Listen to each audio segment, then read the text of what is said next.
Welcome to Understand the Math. In this problem, we're going to show that the equation ax is equal to b does not, let's highlight that, not have a solution for all b.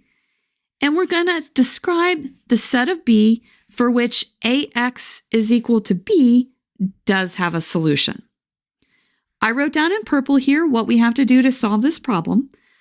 We're going to take our matrix A, augment it with our right-hand side B, put it in echelon form.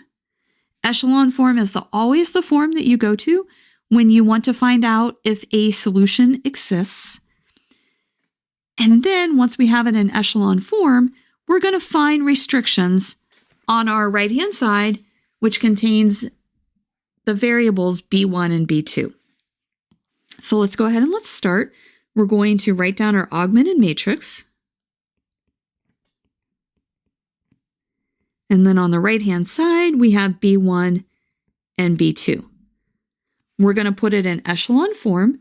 So let's circle our pivot. And we're going to get a 0 below that pivot. So the row operation that we're going to use is we're going to take row 2 and we're going to replace it with row 2 plus 2 times row 1. Let's go ahead and let's do this.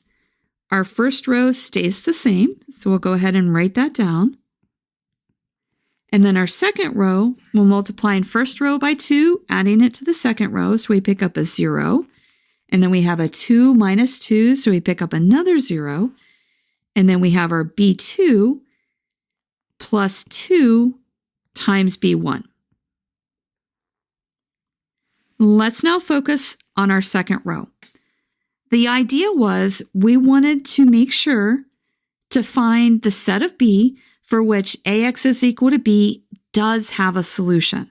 So when we look at this pink highlight, we can see that we're only going to have a solution when this is equal to 0. So that's when 2b1 plus b2 is equal to 0. We can go ahead and let's solve for b2. So this is when b2 is equal to minus 2 times b1. So our vector b, which was b1, b2, we can now write as a b1 and a minus 2b1. And then we can pull out the b1 and write this as 1 minus 2.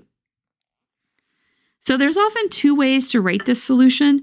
One way would be to just say that it's going to have a solution if 2b1 plus b2 is equal to 0, or you might be required to show that vector b has to be in the form b1, 1 minus 2.